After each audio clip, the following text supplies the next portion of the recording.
all of you here, my wonderful students, Mirek's wonderful students. This is like, these are the best first year students you can find in this institute. So it's like creme de la creme. Great. So like, yes. Okay, first year kids. Yes. I have this great pleasure to introduce Professor Reardon, who is a professor of sociology and the founding director of the Science and Justice Research Center at the University of California, Santa Cruz. And it's like great event for me as well, because when I was like 3 years ago, when I was in Berkeley, Professor Reardon had a lecture then, and I couldn't attend it because I was somewhere else. And I'm like, no way, like, you know, like the first time I am, you know, like in California and I can listen to a lecture, and unfortunately I'm away. And like finally we managed to meet. We brought Professor Reardon here to Poland, and I'm thrilled, okay, to invite you here today for this presentation. Professor Reardon's research draws into focus questions about identity, justice, and democracy that are often silently embedded in scientific ideas and practices, particularly in modern genomic research. Her training spans molecular biology and the history of biology, science studies, feminist and critical race studies, and the sociology of science, technology, and medicine.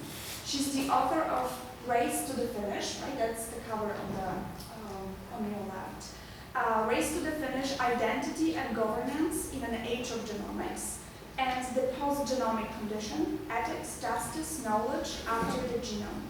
She has been the recipient of fellowships and awards from, among others, the National Science Foundation, the Max Planck Institute, the Humboldt Foundation, the London School of Economics, the Westinghouse Science Talent Search, and the United States Congressional Committee on Science, Space, and Technology.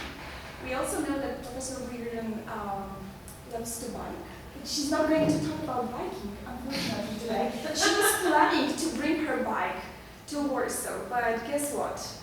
We had to buy a ticket for Professor Reardon and a bike, and it turned out to be too challenging for the university administration. So, yes, Professor Reardon is here without her bike, but yes, like I heard this really interesting comment today in the morning that she incorporated biking into her methodology. So we will need to talk about it some more later on.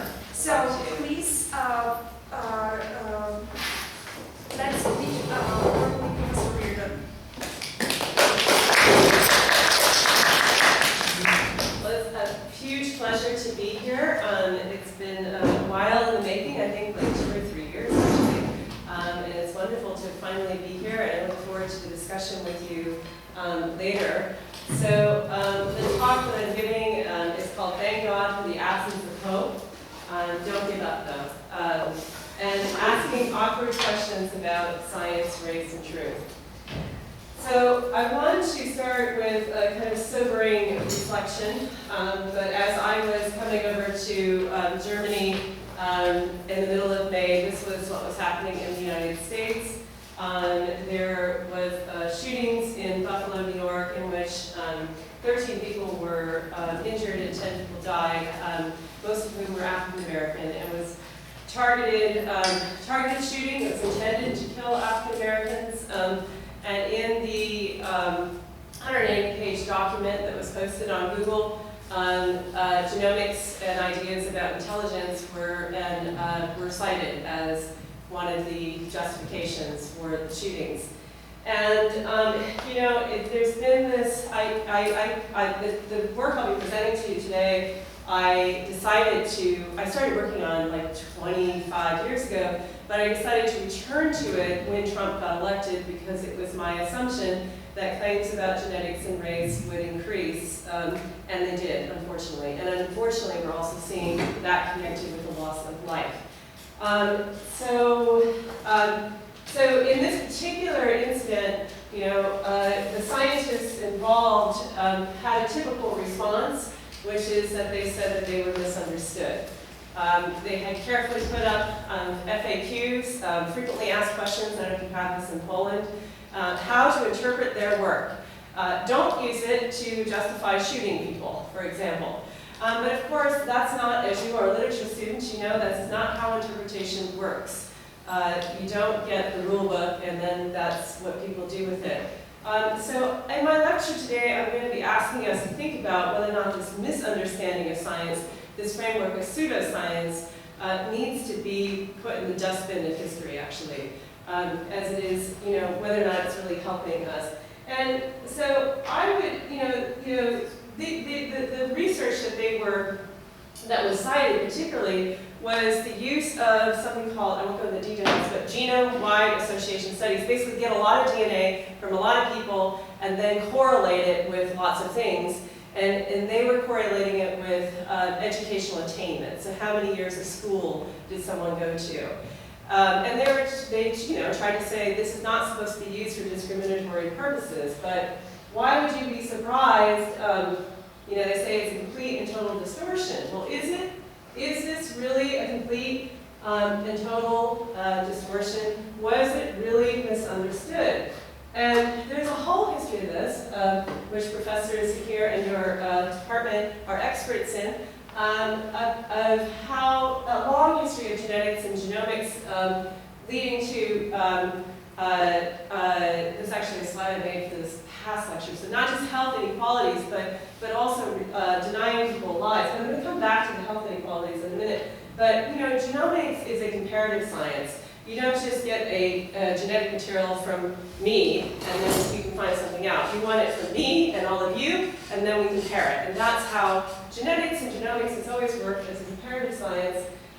And it has criteria for inclusion and inclusion into groups. So it isn't just me as an individual, it's me as part of a group that then gets compared to other groups. And that can be used, and this is the promise of genomic medicine right now. I don't know how many of you have heard of this idea of genomic medicine, personalized medicine. This is the promise that you will get care just for you, and there is, of course, that capacity of medicine to perhaps deliver that kind of care. But on the flip side of that, historically, this kind of sorting of people has been used to justify violent and discriminatory acts. And I put this photo up because it's, I want to make the point, this is actually from Kansas, my home state in the United States, that we like to associate these ideas, particularly with Germany and the racial hygiene laws, which of course they are associated with, but eugenics, as again, I need not tell some of you in the room, was a widespread phenomenon and continues to be a widespread phenomenon. Originally I was invited over to talk at the History of Eugenics meeting, and hopefully some of you had a chance to take part in that, but that would have made this point very clearly. So not only is this historically been used like this, and I want to make the point, it isn't just about health, but one of the main things geneticists and now genome scientists have been interested in over the decades has been quote-unquote intelligence, which is exactly the problem. And this became, for a while it was taboo to talk about that, about intelligence, IQ. Genomics no longer is this the case.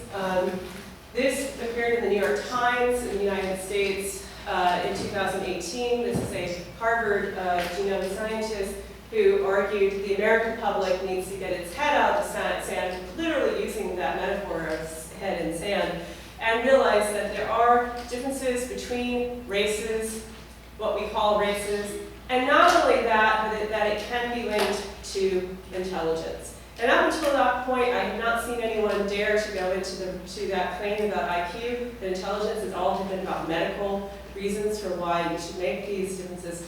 But this is not, to me, surprising at all, because this has always been at the heart of genetics and genomics. I'm not going to go through all of this, but just to say that Reich's arguments are also very familiar. Historically, his argument was, people, the public misunderstand, but with, the precise, this language of precision is often used, with the precise tools of our fancy genomic technologies, we can, give the truth the truth, right, which will never be ideological. The truth is free of politics. The truth is always liberatory. And this belief is, I think, one of the biggest problems we have, actually, in the sciences more generally, and genetics, that somehow the science, which we all know, you're all in a former physics building, the human beings occupy this building, and do you think they just had no politics? That they somehow left them outside the door out there with and when they donned their white lab coats, that it all went away. No, this is not how this works. And our inability, this is just the quote, I'm not going to go through this, and it's not, but if you want to read the Times article, you can see exactly what he says. And his whole thing was, geneticists need to be out in the public, which is why he chose the New York Times, one of the most important periodicals in the United States, to make a statement. They need to be out there speaking truth to power. And you have to understand this in the context of the election of Donald Trump, that there was this whole rising discourse at that time that the election of Donald Trump was stifling public discourse in the United States, and particularly that the truth was being stifled. And that there was all this rallying around science. I don't know if this was reported here, or if you had, did you have rallies for science here in Warsaw at all? Never. Never, okay. We had different ones. We had many of them. I cannot visualize a rally for science. That's funny. All right, well, there was a lot of mobilizing. People had their little, science on their front yards. I'm for science. I love my dog, and I eat cherry pie. Yeah, I mean, so it became a way to be a part of a good liberal, to embrace science. And I'm going to trouble that narrative, unfortunately, in this lecture. Okay, so what was he really speaking to power or hiding power in claims to truth? And of course, I probably think the latter. Just by full disclosure, I was one of the people who penned the response to this letter. In the BuzzFeed piece, it's just funny that the New York Times ran How to Talk About Race and Genetics. These were his responses to all the people who wrote many, many letters to the New York Times after he published his piece. We didn't know that the Times had come up with that, but we published ours under How to Not Talk About Race and Genetics, which is really very funny. And my argument that I actually made drawing upon my last book is we need much less talk about race and genetics and much more speech in the Arendtian sense of speech as a public act of negotiating difference. I'm not going to go into that point here, but it's, but anyway. We in this piece pointing out ways in which this wasn't true, that he's making very problematic claims, and we unpack it. I'm not going to go into that. We can in the discussion if you want me to, but the point I want to make is that there's a complete absence of an understanding of history here. Wright claims that he started this debate. He didn't in any way start this debate. This debate is old, and I think this is shows you the level of the lack of truth in this discourse is this claim. Okay, so this phenomenon of a geneticist or a now genome scientist coming forward to make a public statement about race and genetics is not new. There is a very, very long history of this. You don't need to, this is just a chart I made. These are some of the statements I'm looking at. There's a whole bunch of them, just kind of, coming up with some kind of typology of them. The point is not to understand any of that right now, and I can talk through it, but just to say there's a bunch of them. And the one I'm going to focus on, I'm going to focus on the first set here, the first two.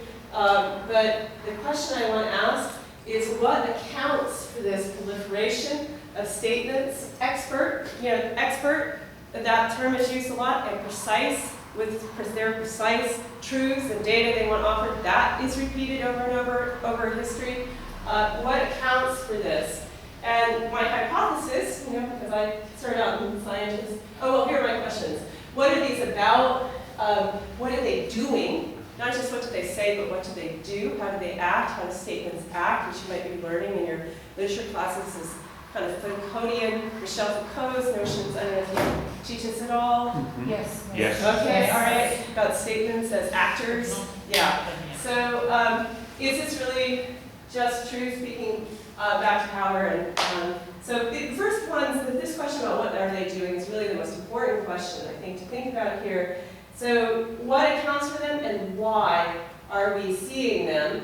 And I have this hypothesis coming from a background in science that expert statements about race and genetics and now genomics provide a site where the moral economy of science and the moral legitimacy of governments are basically litigated in the 20th century and most of the 20th century and continuing into the 21st century, which is very interesting. That this is an ongoing perennial site where we debate who and what has the authority to know the world and who and what has the authority to govern it. Okay? And if I get to be the one stating the truth about race and genetics, that is part of my apparatus I'm using to convince you that I'm a trustworthy person who knows the world and you should trust me to govern you. Okay? So this is why they're important, these statements. Okay, the ones I want to focus on, the story I'm going to tell, how to approach these. I already sort of talked about this. I'm not going to go into this in great detail, but I kind of already said this. The point is to see these as statements as actors. What are their relationships to one another? How are the statements related to one another? Because there's often contradictory things being said. What's the social political terrain that helps us to understand those contradictions in the statements, rather than trying to have a hermeneutics of truth, where you're like, well, and finally I interpret so that I arrive at the God-given truth about this. No, I need to understand the messy environments and contexts and political and social issues in order to make sense of these quote-unquote scientific statements. So the case here is going to be the 1950, and I'm calling it 1952. It was actually written in 1951. It took them a whole year to actually get it to the point where they could publish it. And it was a whole very controversial thing to try to get it out. But the first, this is, gives you the framework that they were using, UNESCO, United Nations Education, Scientific and Cultural Organization, basically saying, look, we're going to provide, scientists will provide us with the evidence that will provide the foundation for our new way of governing with the world, which is that we're not nation states, where our rights come as being members of nations. Like, I have rights because I'm a Polish citizen. But no, I have rights because I'm a human being in the world. And these scientists, I think they assumed they would say race has no biological meaning for anything that matters in society. They're going to provide us with the evidence that undergirds this new governing body. So you can see fallacies of racism. They really wanted scientists to be able to say racism is wrong, and we can now move beyond it. We all experienced World War II. It was largely motivated, their argument was, by racism. Now, we could have a discussion about that too. And the way to get beyond this is that scientists will show us the truth. So that was the idea.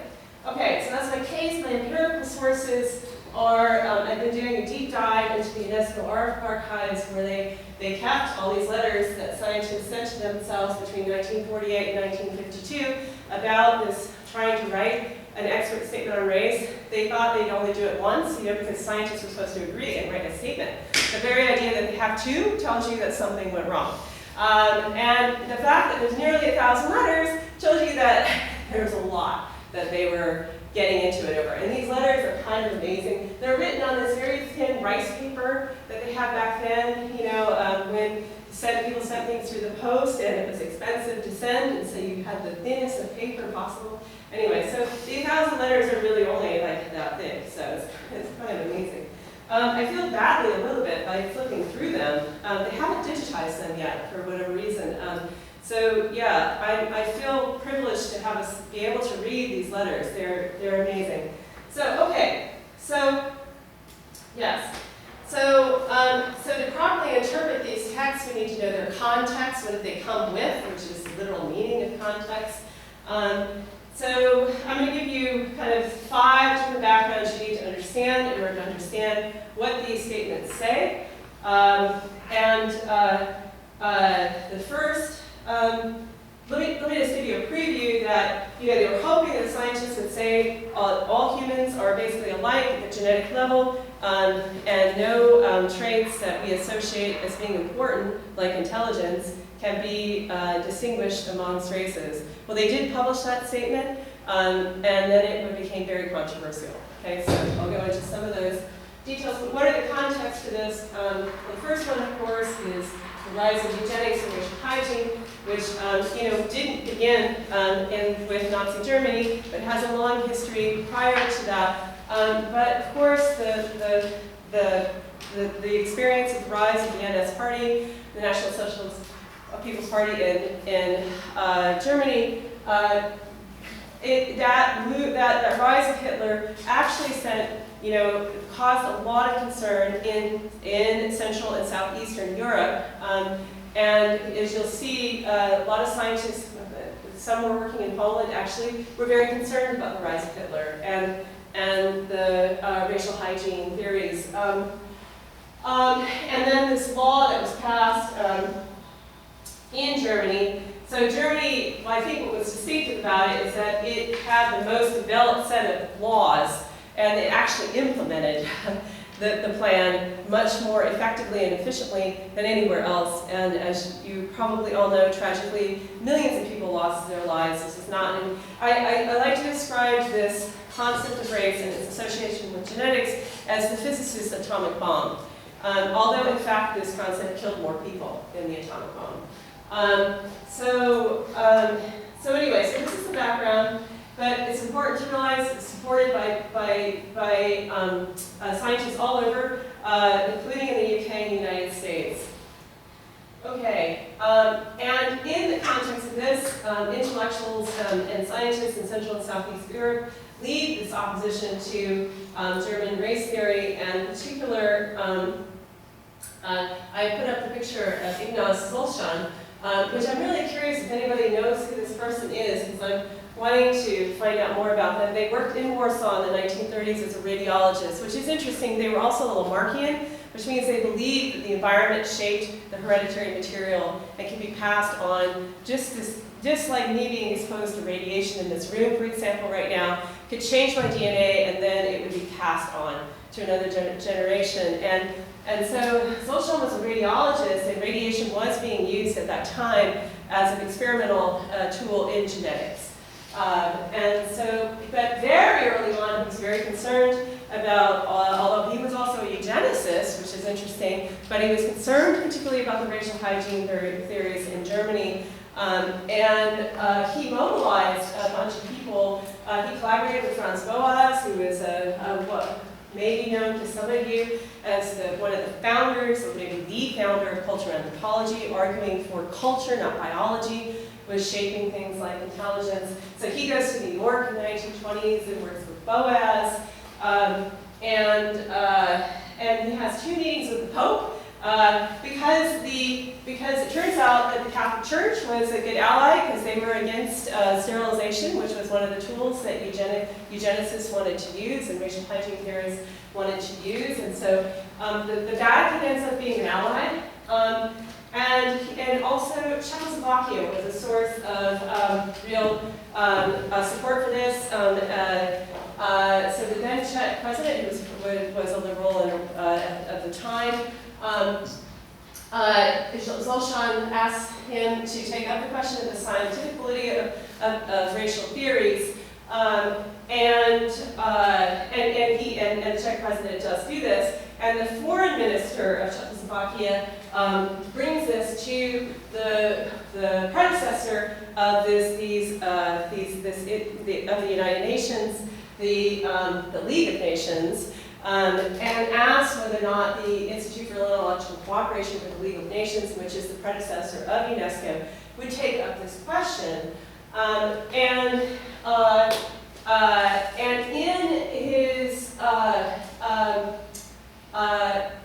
he actually, Einstein, who I was just looking at a picture of in one of the other lecture halls, signs on to the petition asking the Institute to convene experts to talk about this. And Freud also was a signatory to this. So they were all concerned about anti-Semitism and about these racial hygiene theories, particularly anti-Semitism, though.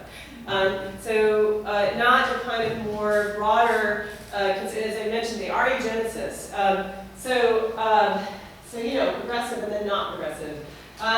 Ziarkowska manages to get a bunch of national committees formed, the Academy of Sciences in Prague, and in Vienna, the Royal Anthropological Society in the United Kingdom, all formed committees concerned about this question of racial, the German Rasse hygiene theories.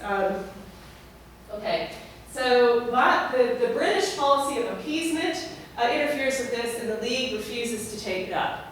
Okay, so it doesn't happen, and that's an important, but it's important to know all this background. Now, second important context, Lysenkoism. This is incredibly important. It is a context that is too little addressed when we're talking about racial hygiene theories in Germany. This is a Soviet scientist who, as you can see, was very concerned with plants. And that's because and Stalin was very interested in Lysenko because Stalin was also interested in plants because there was a massive problem with hunger in Russia at the time. There were famines, and there was this desire to try to increase the productivity of the wheat. And of course, the steps of the Soviet, and actually the Ukraine, it plays a role here. Western Ukraine, as we've been learning, the breadbasket of Europe. Lysenko was, well, not Lysenko, but his arch enemy actually was working in the Ukraine. At the time he got arrested. Actually, I'm skipping too ahead in my story. Lysenko and Stalin actually reject Mendelian genetics. They say this is a bourgeois science, it supports eugenics, which it does. It's racist, which it was. Lysenko was correct about this. But Lysenko becomes, so embraced by Stalin. And I should say that there were geneticists who come to the Soviet Union who were part of these debates, very famous geneticists like Hermann Mueller, also working with X-rays, come to the Soviet Union. A lot of these folks were socialists. You know, they were going to the Soviet Union because they believed in the project. Okay, and so Mueller was a supporter of Soviet genetics to begin with, but then Lysenko was embraced by Stalin because his Lamarckian ideas and critiques the Mendelian genetics, and this Nikolai Vavilov very famously is arrested, put in jail, and he dies in 1943. Now the context of his death are still, I think, to me at least, unknown, and I know it's not completely clear what happened there, but apparently, you know, he was put in prison and he died, and this becomes a real rallying point for these scientists, and it's very important to understand the death of this man. So if one of your colleagues, say one of my colleagues in science and technology studies was put in prison by Trump and then died, I would probably not be in favor of whatever that administration was doing. Or the theories of the people who were working with those folks. And so it's really important to understand that this was motivating the geneticists you're going to hear about in a minute. Okay, so Mueller actually comes out against Soviet genetics later on in the wake of the rise of Lamarckianism. This is a famous moment in the history of science. It's where our term pseudoscience, do you guys know this term pseudoscience? Does that mean anything? So some of you, okay. It's where the term Dobzhansky, who's a population geneticist from Russia, who emigrates to the United States, he puts forward this idea that Lysenko is pseudoscience. It's part of upping the ante against Lysenkoism. So, this is the height of the battle, is when the UNESCO statements were being written. This is the height of the battle. So Vavilov had just died, and Stalin was embracing Lysenkoism, and UNESCO was trying to write a statement on race. Okay, scene 3, the rise of this notion, and very much based in the US, but also moves this idea of free enterprise and free inquiry. We just put all these things up. The idea was scientists had won the war, and we should give them the freedom to do what they want to do, free from political interference. One of the things that the Nazis should have taught us was that the intervention of politics into science leads to corruption.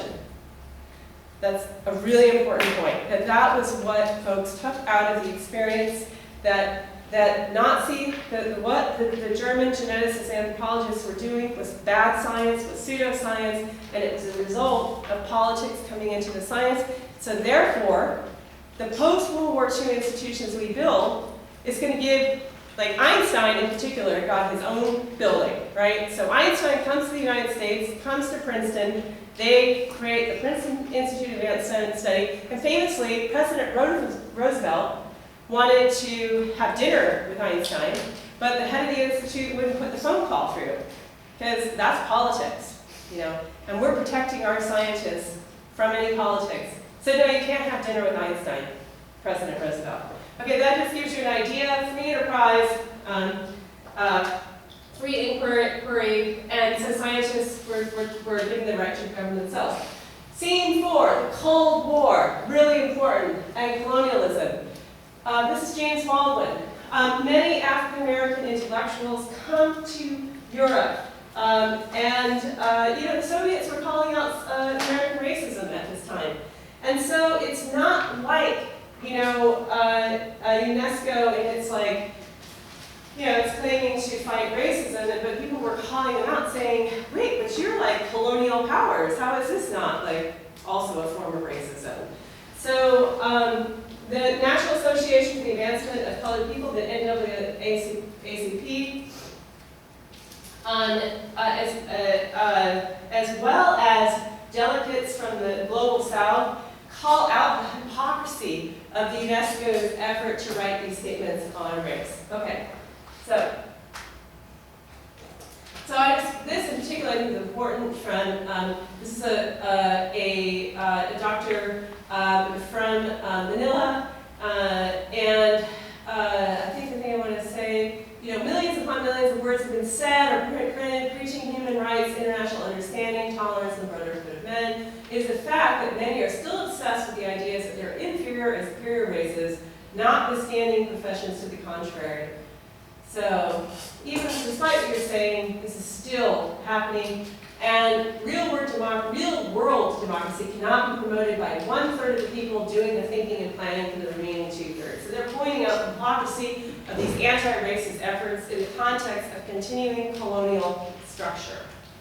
Okay, so the U.S. had a big role in the formation of the United Nations, and it was, you know, rising colonial power, really, an empire, as it were. And then finally, the atomic bomb. So originally, UNESCO was not going to be, UNESCO was going to be UNESCO because a lot of folks said, why should science have anything to do with creating a peaceful world when it created an atomic bomb? And also, I mean, I imagine it has something to do with these racial theories of hygiene, but really it's linked to the atomic bomb, which is actually something I want to, I'm realizing now I should try to figure that out more. But there was no S in UNESCO, it got added.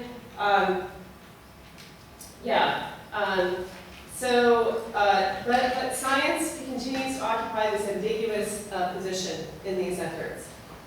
All right, so what happens? You know, these are the contexts for the writing of those statements, so what happens? So people come to Paris. This is actually the site of the UNESCO house here on the corner with the Arc de Triomphe. I don't know how many people have been to Paris, but this is a major kind of site in Paris. And you know, in fall 1949, at one of the plenary sessions of UNESCO, one of the experts who's invited to write the UNESCO Statement on Race has this to say. This is where the title for my talk comes from. He's one of the folks pointing out that the kind of hypocrisy of the human rights language that was being used. He says, Paris is a city of air and trees and statues and fountains where in the very streets order and liberty seem to go hand in hand. In Paris, we might believe we should all become French. We should all understand one another perfectly. And humanity would be saved. But alas, we cannot all become French. The world is hopelessly pluralistic. This should not be regarded. Indeed, we should thank God for the absence of hope. Yes, yeah, no, I love this quote, which is why it's the title to my piece. I think this sentiment is actually correct. He goes on and says, so what should an Englishman know about a Frenchman? Should they read Proust? You know? Or you know, what should a Frenchman know about an Englishman? Darwin, you know, what of all the things, you know, what should they eat? Should they eat crepes or drink, you know, what of all these things are they supposed to do and learn? So anyway, it's really funny and just, I love it. It's sort of like early critiques of, you know, this of science and of universalism. Okay, oh yeah, here we go. What is meant by a better understanding between peoples? Must one instill in a Frenchman a love for Dickens and an Englishman a passion for Cruz? These, and as many other awkward questions as possible, Beagle urged his fellow delegates to ask. Are the main things we need for better understanding? Go back to our understanding framework here. More education and more science, or more accurately, better understanding of education and science. And should I now proceed to ask, what is education and what is science? I love this. Okay, so these, of course, are my awkward questions to you all. Okay? All right, now, this is not anything that UNESCO was interested in picking up. The Beagleholz questions are ignored, and instead, that no, science can give us the truth. And they even go so far as to create a little book. Okay, this book was supposed to be taught, it's called What is Race? And it's supposed to be taught in to school children. Well, not young children, but like secondary school. Like I don't know what you call it, high school, okay? Or like teenage years. Okay, here's this opening gamut. What's in a word? Which of the following would you call races? And there are answers. So we can take the test if you want. There are right and wrong answers, and you will either pass or fail the test. Okay? So are the Mediterraneans a race? Yes or no? What do you all think? Yes or no? According to them, yes? Anybody say yes? Anybody say no? Nobody wants to answer? Well, the answer is yes, according to them. Okay. So Aryans, yes or no? What do you think? Race? Well, now we can all read upside down. Okay, I knew. Oh, wow. The front of the room, I don't know, back of the room. I think they're kind of fascinating, just trying to puzzle out. Why do they think these were the answers? So Aryans, no. And then Australians are yes and no, which is really, I mean, it's really like going for truth. Why create this? It's supposed to be black and white, right? So anyway, so this is their approach, and they put out this statement. And this is the beginning of it. Scientists have reached general agreements in recognizing that mankind is one, that all men belong to the same species, Homo sapiens. They're all probably, but this language is probably, I mean, there's a lot of hedging in this statement, but it was supposed to be this definitive, authoritative language.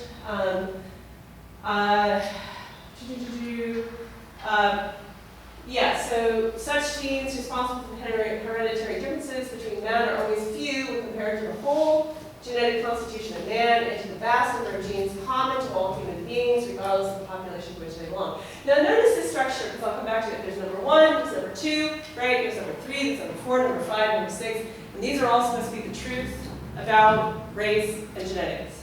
Okay? So they published this. And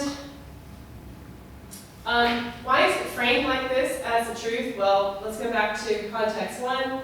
This is it's framed as an antidote to Nazi ideology. So in the second book they published with the second statement, they say race hatred and conflict thrive on scientifically false ideas and are nourished by ignorance.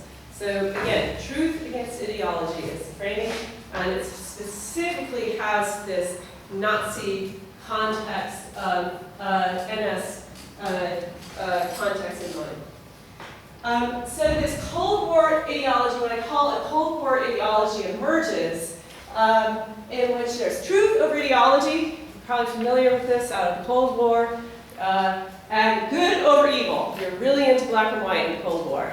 You know, those people are evil. We're going to make this line in the sand. We're going to build this wall here. And there's those people and these people, and they're bad and we're good. And that was a very prominent ideology. And that's the way we're going to stabilize the world. Because we just no evil anymore, only good. And here's our apparatus for constructing that. And racial theories are going to be a part of that. And science is part of this. So in the New York Times, reporting on the first statement, says, whatever form it takes, racism is an evil force, and to the extent that the ESO can kill it by the truth, it will do good, right? So this idea that the truth is going to come through for us and kill off racism. Okay. Well, what happens? They publish this thing, they have this whole, what they even call propaganda campaign. They send it to the New York Times, they send it to the Chicago Tribune, they send it to the Saturday Review of Books. They everywhere, it gets a huge amount of press. They get all thousands, tens of thousands of, I think it's actually published. They have a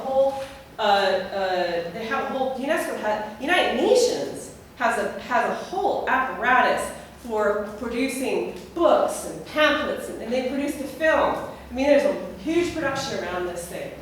All right. They publish it, and the statement becomes immediately controversial amongst scientists. The public might have been quite well going along with it. So who had the misunderstanding? This scientists say, well, these scientists had some misunderstandings. So this guy here is Walter Fagg, and he was the head of it. He was like the editor of the journal Man, which was the anthropology journal in the United Kingdom. Physical anthropologist publishing it.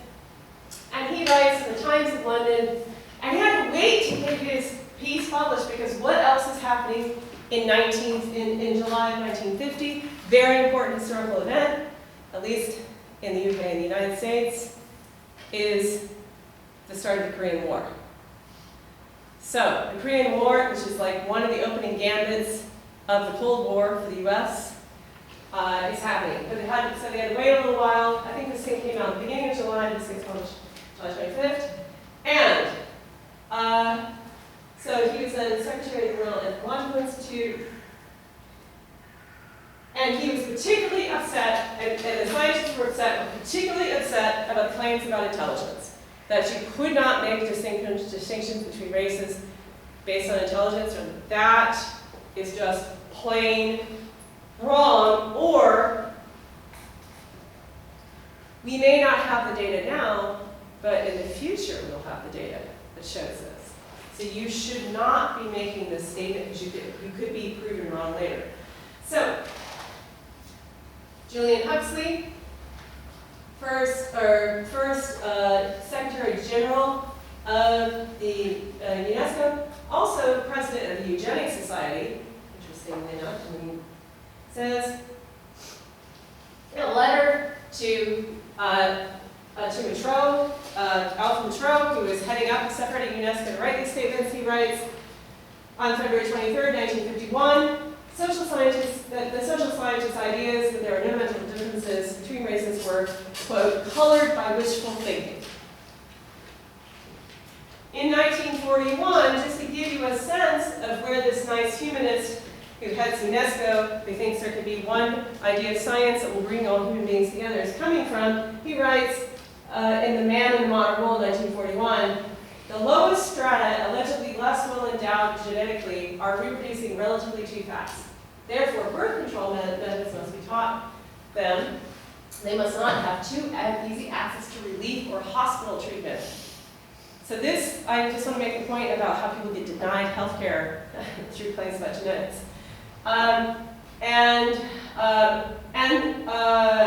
Less than removal of the last check on natural selection. We can't interfere with natural selection. So don't let them go to the hospital. Okay? And long unemployment should be the ground for sterilization. If you don't have a job, then you should be sterilized. There's clearly something wrong with you. So that's the Julian Huxley, who was the head of UNESCO at the time. Okay, so these challenges to the first statement place UNESCO in an awkward place, which is, of course, recognized behind the scenes.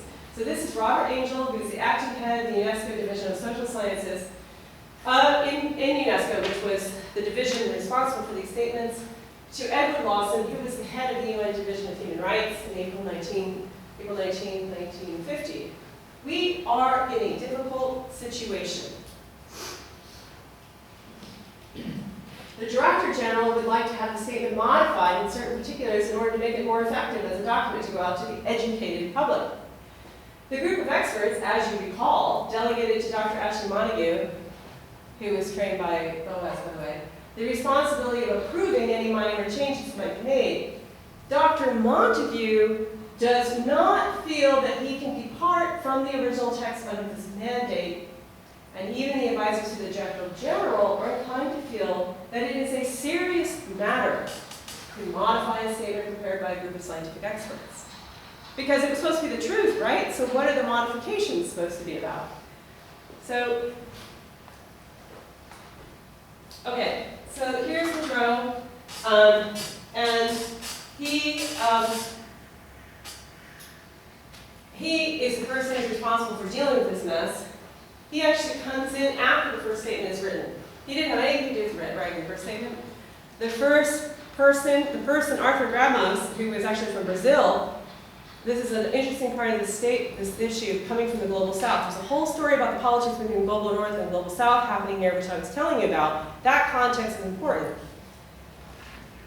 It was Ramos also who wanted this to be written for a different reason, which is that he had this idea that we need to emphasize that genetics don't matter, that members of societies like in Brazil can become part of the industrialized, advanced societies through proper education, etc.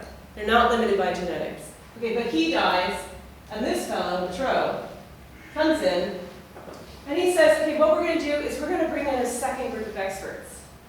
Okay, I think I have a quote here where he says, yeah, okay, so but who? And this time around, so the first committee had mostly social scientists on it. Because the idea was, they did invite some geneticists, but they couldn't make it for whatever reason. They were sick or something happened. So they only had social scientists. And they thought this was fine because they thought that biologists agreed that there was no such thing as race, and that the people who rightly could tell us about race were social scientists because, of course, race was a social construct. Now, Monroe says, well, mea culpa, UNESCO mea culpa, we made a mistake. Let's bring in these physical anthropologists and geneticists to talk about the biological reality of race. And we'll just say that this first statement was about the social, concept of race. Okay, so that's how they decided to do it. But they have a problem, which is, okay, well, who are we going to invite? Like, who are these physical anthropologists and geneticists going to be? Okay, remember Lysenko. This is Theodosia Stepchansky. This is a scientist from the Soviet Union who comes to the US and becomes a huge critic of Lysenko. He's a Mendelian geneticist, population geneticist, one of the founders of population genetics. He says, why don't you appoint Hans Nachtsheim? Well, who is Hans Nachtsheim? He's going to look over that. Okay, who's Hans Nachtsheim? Here's Hans Nachtsheim. He was the head of the Department of Experimental Heredity Pathology at the Kaiser Wilhelm Institute for Anthropology, Human Genetics, and Eugenics during the Nazi regime. Nachtsheim uses tissues from the camps, eyeballs, etc., to do research. He also uses children from the State Institute in Brandenburg, many of whom would then, well, actually, I'm not sure if any of these children were euthanized, but they were there because they were deemed unfit. Uses them on experiments.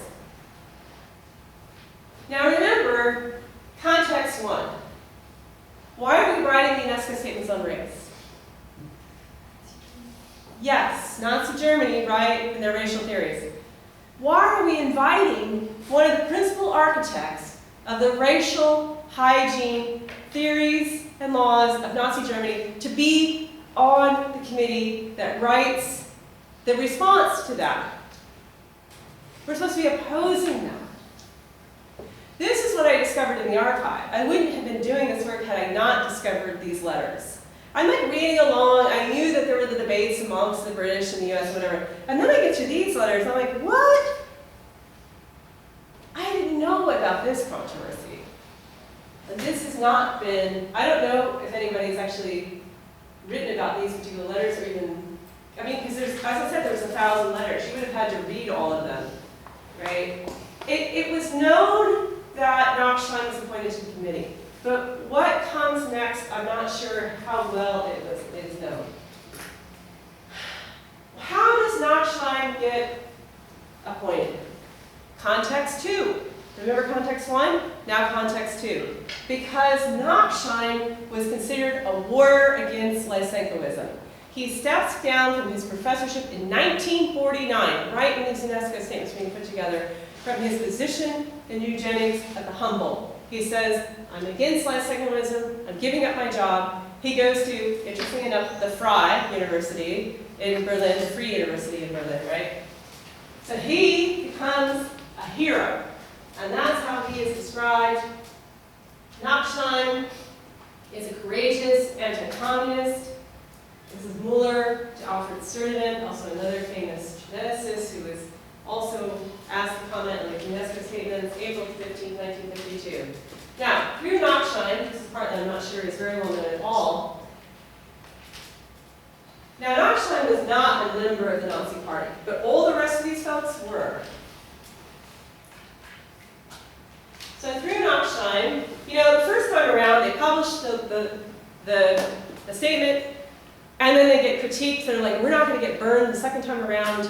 We're going to send this out to a bunch of scientists before we publish it and see what they think. And in the list of people they included to send this to get their comments on was Eugen Fischer, Fritz Lenz, and 4 other German geneticists and anthropologists.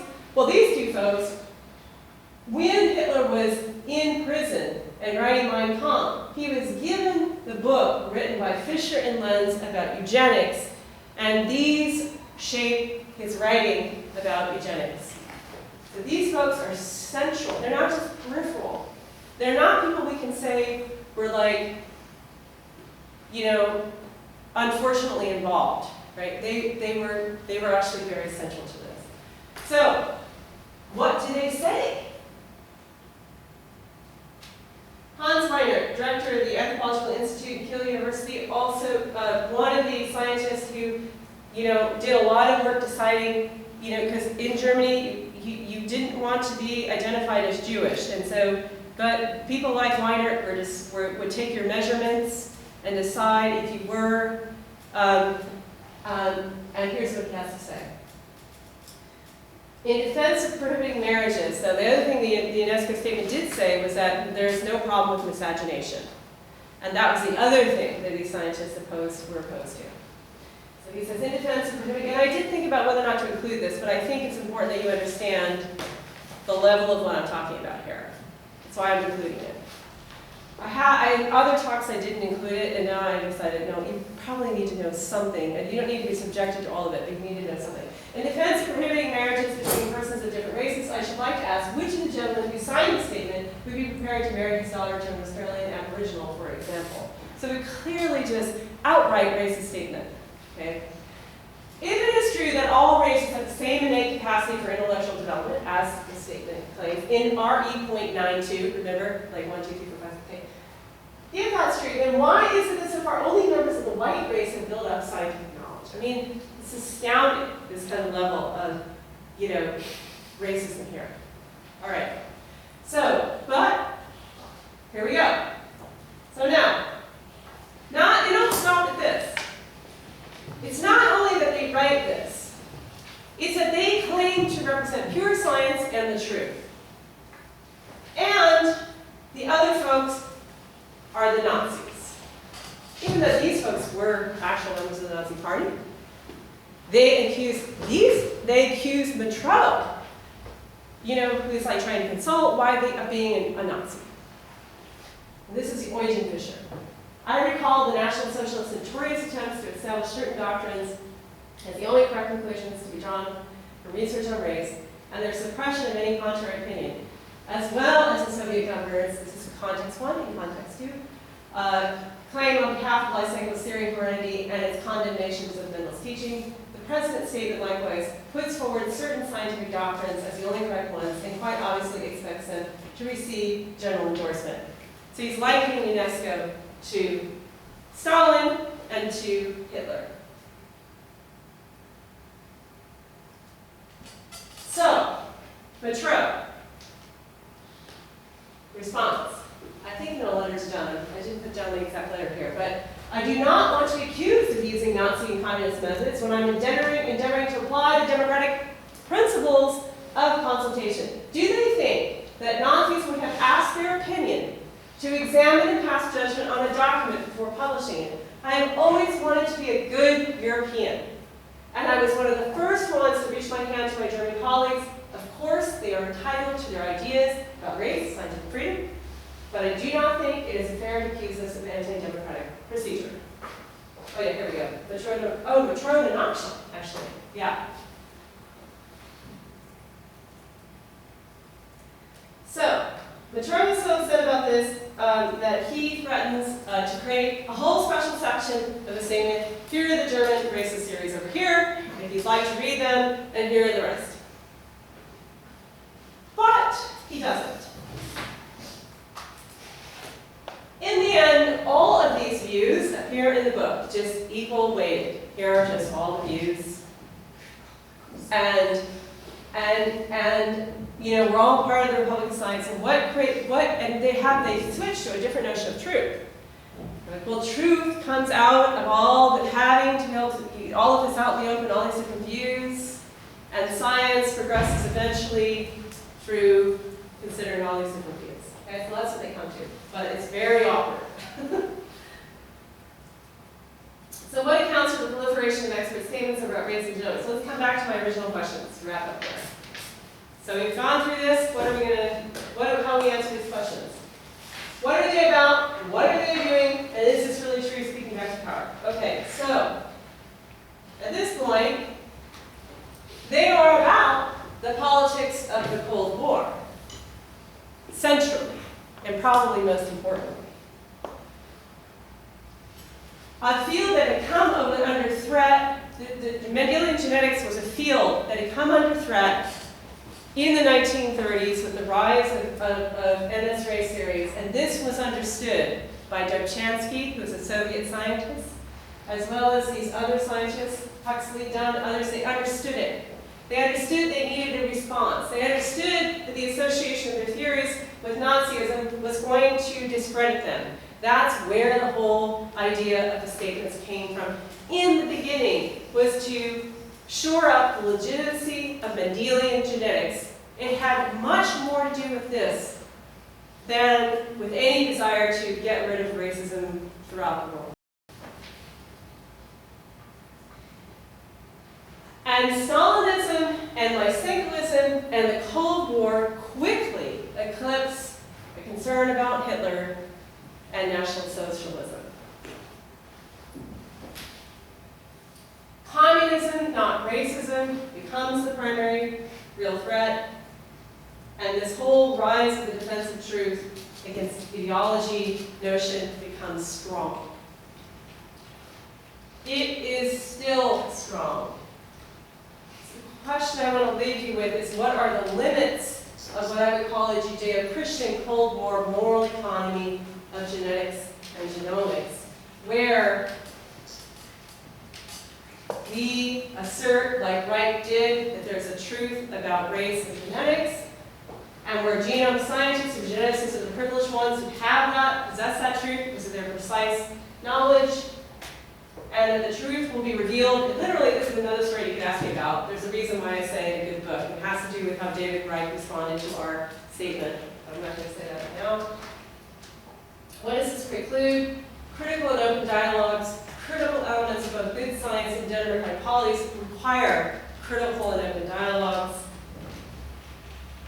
The ability to respond to the inevitable ways, this is very important, in which the categories used in genetics and genomics include and exclude and will always be political. There will always be political considerations in that. There will never just be an objective carving up of those of us in this room into one group or another group. There will always be politics in that. And we, if we do not recognize that, are creating a fundamentally irresponsible science. That is, a science unable to respond to the conditions that produce it. And we are left with some awkward questions, but I wanted to, on this final point, actually wrote this out as my final kind of comments about this. Scientists like Nachshine and his supporters who sought to position politics and power as the antithesis of science cultivated a culture of science and of governance in which they could not be held to account, no responsibility, even for violent and dehumanizing acts. Their construction of Nazism as authoritarianism gone mad prevented a reckoning with the ways in which its most reviled policies emerged from the incorporation of their own ideas and practices into an apparatus of state terror. And an incorporation that they did not resist, and an incorporation that many of their peers, both inside and outside of Germany, viewed with admiration. Their labeling as Nazi as anyone who brought political views to bear in the administration and practice of science prohibited an honest reckoning with the ways in which science is never free of politics or moral deliberation. It is in the context of a Cold War politics in which communism and Lysenkoism quickly became more important than Nazism and its policies of racial hygiene that those who opposed the propagation of racist theories in science, Matroh and the scientists he labored to convene, easily fell prey to accusations of bias and even totalitarianism. And those who asserted racist ideas about the inferiority of some human beings, notably Weinert and the other German anthropologists and geneticists who supported the NS policies of racial hygiene, claimed once again the mantle of science and even anti-racism.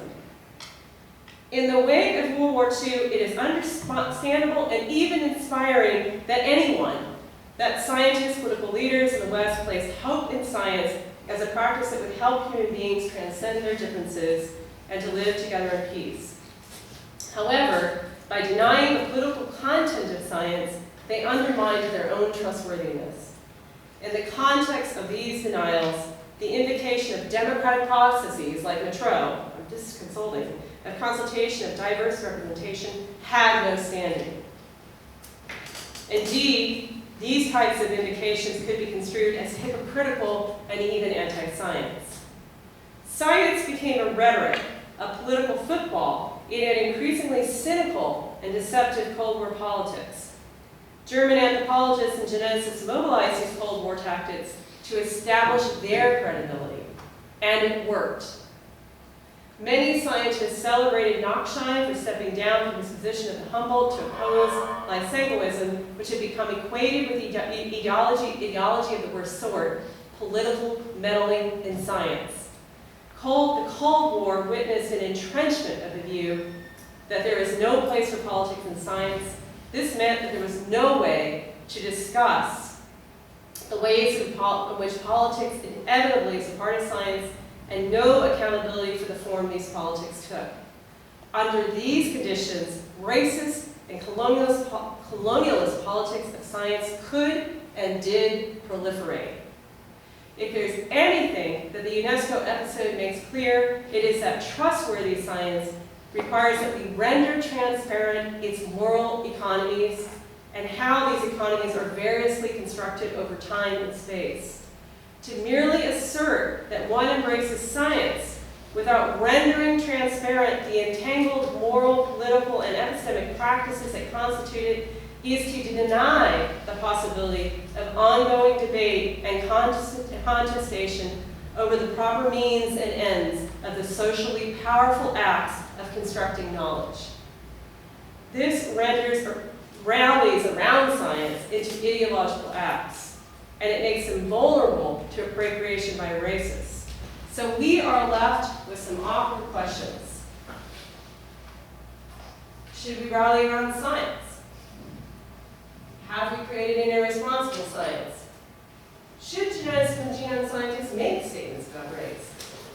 And what role should they play and how in broader societal debates about race and human differences? And with that, we can open up for any questions.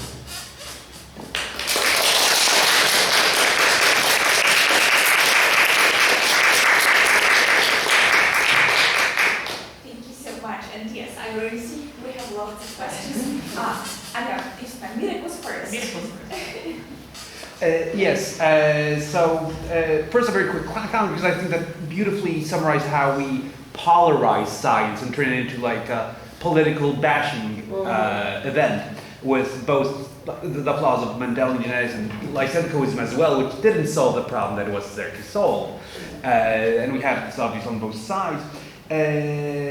Other issues such as using the language of science and logical fallacies to instill racist rhetoric.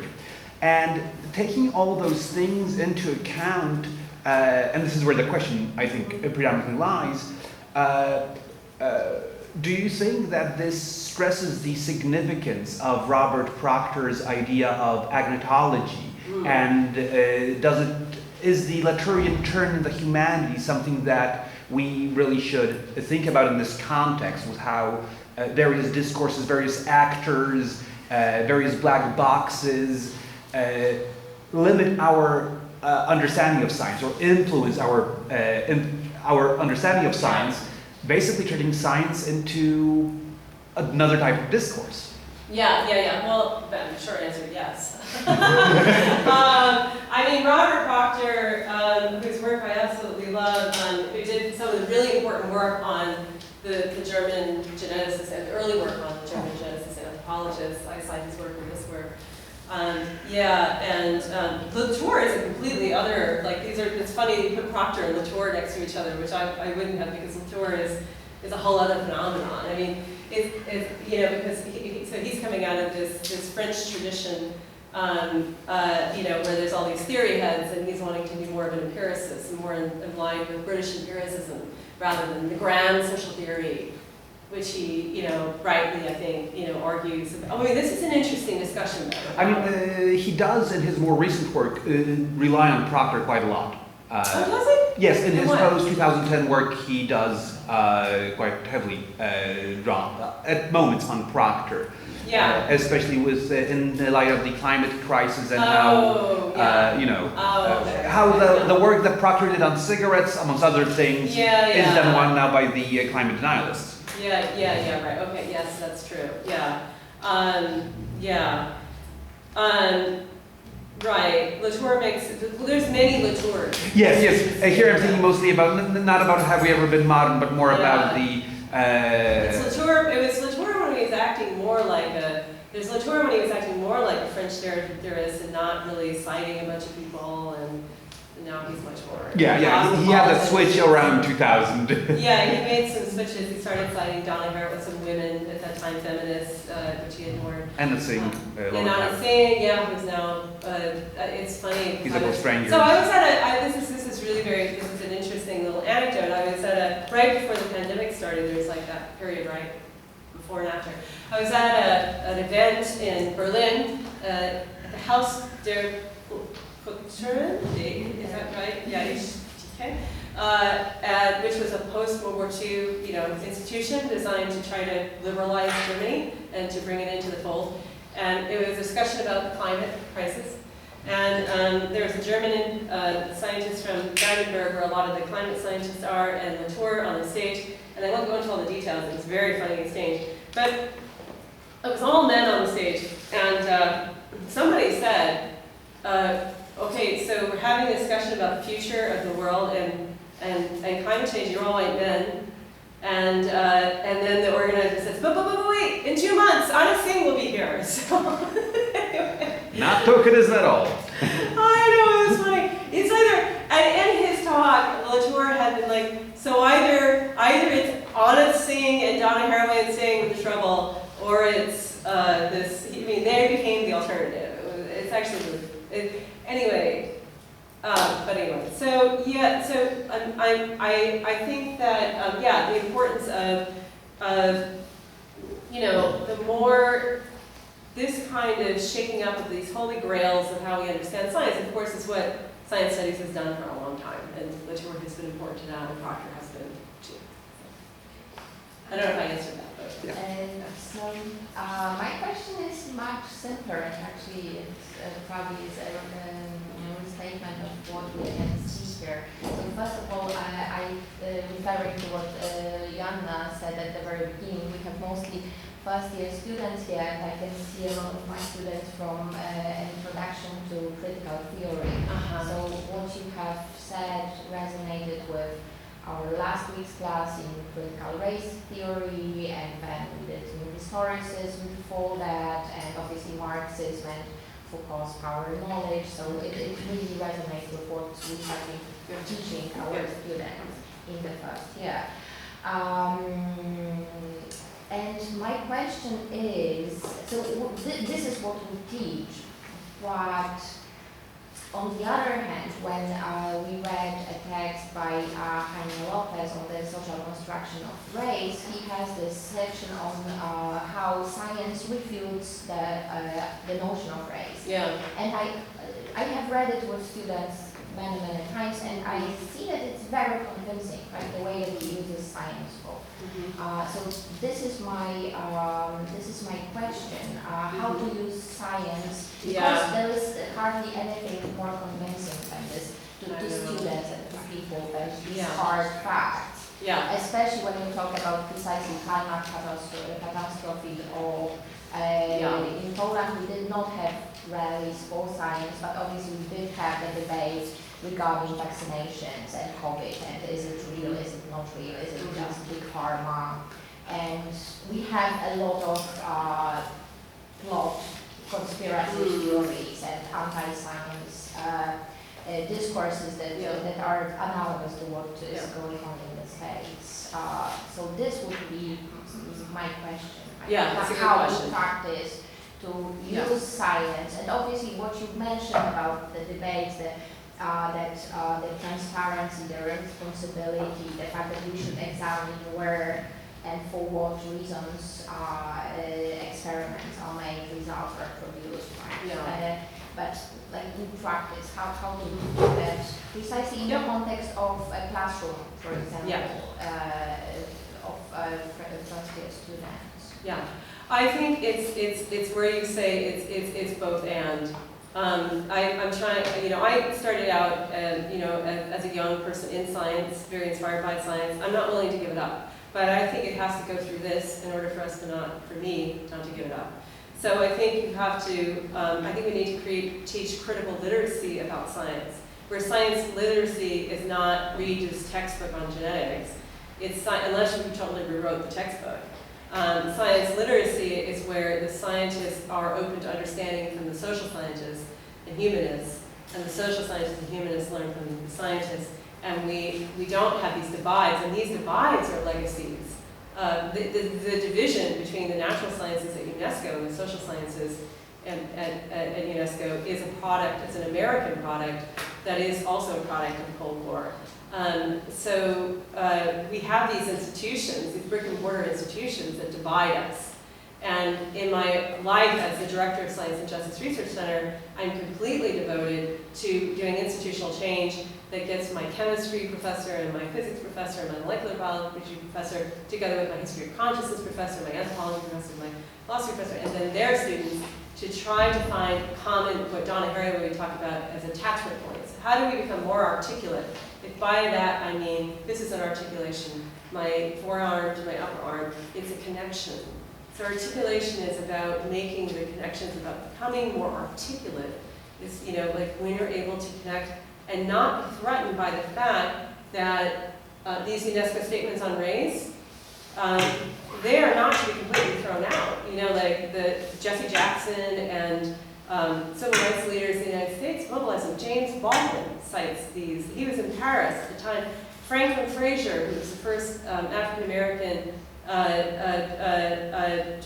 president of the American Sociological Association, sat on that first UNESCO statement.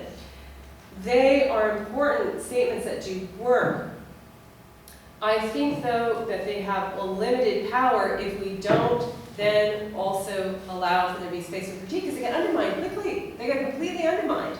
You're undermining your own argument if you don't recognize the politics, because they won't go away. We can't just say we put the head in the sun for the politics, right? Because it's about trying to give science more credibility that I do this work, you know? And it is about a commitment, but that's hard work. Because we've seen how the pandemic has, you know, it has fed on the obvious points that people make. The pharmaceutical companies are making lots of money, right? They're not wrong. That's not a misunderstanding. So we need a better response. And the better response, I think, comes from a more articulate politics of science. And it's not easy.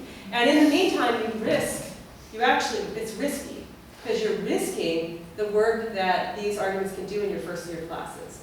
But then you have to challenge your first year students to get beyond that. And to promise that they'll get somewhere.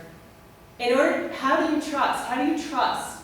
To me, it's not about, I am more interested that my students know how to trust than I am in them knowing the truth. That should be obvious by now, because I have very little, you know, I think the concept of truth is a problematic one. Knowledge, you know, I don't know. I think, you know, there are things one can know, and then we can get into knowing. I mean, I also read a lot of Rent, so I think a lot about these various things. But I'm more interested that they know, that all of you know, practices for how you trust. Why would you trust what I have to say? You know, tell me, what are your criteria?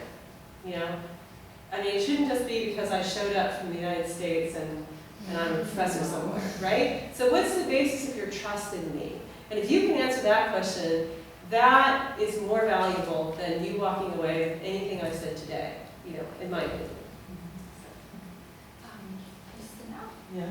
I'm curious. Yeah. I first had a comment about Beagle. I never heard about him before, Yeah. so I had no idea who it was. Yeah. But I understand that the quote comes from him. Yes. Yeah. And then there was the French context, and we cannot all become French. That was what we found so fascinating in his response. Yeah. And I don't know if you're going to be using this or not later on and what you're going to be doing with it, but I wonder if it would make sense to think about the French context specifically and kind of like the French ideas on race, French ideas on race. Yeah. French ideas on race are very different than American ideas on race, and in fact this idea of color blindness and the invisibility of race is associated with France and comes from France. Yeah. So specifically, according to like the French policies, already from the post-war, like immediate post-war policies, we could all become French, right? We could all become French. Yeah, that's being French is about becoming a French citizen. It's about adopting the creed, completely not about race. So I wonder if that would be interesting to do. That's just a comment, though. So maybe it is, maybe it would. It's basically, my answer is yes. Yeah. That would be a point that I will flesh out a bit more. Yeah. The second question is an actual If question. I have just a comment on the argument, but if you read Fanon, he sort of challenges that. Oh, sure. I mean, of course, it's state policy. State policy is one There's a lot of challenges to it, but yeah. The French become they are the site of the construction of that apparatus and that ideological argument. Yeah. And the second question is an actual question. I want to make it like relatively general so the students can understand what we're talking about. So if you're talking about these kind of like waves of popularity in science, like science focuses on a particular idea for various reasons, there's scientists, and there's funding for research in a particular direction. And on a contemporary level, like what would you say are the contexts, the political context of what science is doing now? What is selling? What is getting funding? What is getting promoted? And I have my own ideas in the back of my head, but I'm not. I want to hear your answer. I mean, because there's so many like ways to answer that question, but I'm just going to give you just a couple, 2 or 3 benchmarks for what's shaping this right now. What's selling? You know, what's funny is like even in the Trump era, where there was all the worries about Trump not believing in science, support for biomedicine was fine. This is where we get into trouble when we talk about science. It's a very particular type of science, environmental sciences. They're the ones that got really the EPA, Environmental Protection Agency. That's where you saw the Trump not filling the positions, defunding, making the data hard to get a hold of. Genomics, no, that was fine. In fact, he kept Francis Collins on as head of the National Institutes of Health, who was the head of the Human Genome Project. Biomedicine, fine. Again, part of our problem with using the language of science. So that's a trend, but I think the scientists have really played the trump card, in the US anyway, have used it as a platform on which to argue for strengthening of the institutions of science, which is, and this is going to bring me to another story that I'm giving talks on now. So, how do I say this? So Eric Lander is appointed as, he gets into the cabinet. Now Eric Lander is perhaps the most prestigious genome scientist in the United States, and you'll find this interesting, he was deemed a genius. He led the effort, one of the main leaders of the effort to sequence the human genome. He gets appointed by Biden as the head of the Office of Science and Technology Policy, which Trump kept unfilled and just didn't support during his administration. But Biden came in saying, "We're going to support this office, and I'm putting this genius scientist in the top role, and I'm going to appoint." And at the time, I'm going to appoint Alondra Nelson, who, I don't know how many of you know Alondra Nelson's work. She and I wrote our last books together. She works on genomics and race. We are very close colleagues. We were working together when she got tapped by the Biden administration to be the first Associate Director of the Office of Science and Technology Policy for Science and Society. So we have Black Lives Matter happening at this time, the George Floyd, rallies around George Floyd, and Biden saying, making a big point about coming in as the president who's going to address that, appoints Alondra Nelson, who is a social scientist and an African-American woman, into that position, who works on genomics and race, and he embraces this genius scientist that's in the top role. What happens a year later? Lander has to step down. He's accused of bullying. Not surprising, there's a lot of that happens in genomics.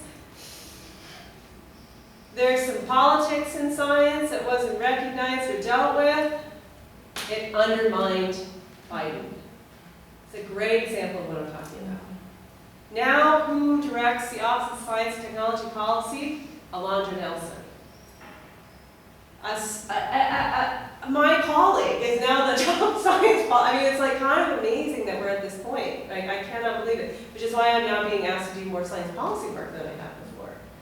But now there's a place for these kinds of ideas, and Alondra has been doing amazing work, basically rewriting the script of science and science policy, saying that innovation, equity should be innovation. We should redefine science so that equity and justice are at the heart of our best science. She now has the platform to do it. So those are some things that are, but I want to hear your answer, actually. I'm sure it would be very different. Okay, that's during the lunch. Okay. Okay. We have time for just one quick question. Okay, so I think there was Justina and there was Eva. Eva, do you have a quick question? You know what? Maybe I'll ask. I have plenty of questions. Okay, so Justina, do you No, but have I just want to make one Yeah. comment. Yeah. Thank you so very much for sharing your research with us. And I think you're having a powerful book here, extremely interesting. And I've asked you a question, where can I find those, UNESCO letters? Because I think that there's some other interesting stuff out there. Thank you so very, very much. I think it was powerful. Thank you. Yeah, thank you. And any of you students who are, interested in these ideas, I'm easy to find. My email address is online. If you have questions, ideas, or just same ideas, so feel free to reach out. Right, so thank you so much. Yes, Okay, we'll take questions. We'll take questions to You lunch, probably- and then they don't have to be quick. Yeah. You can also come up to me afterwards too. Yeah. I know these are not exactly easy topics to talk about, and Okay, thank you so much once again. It was really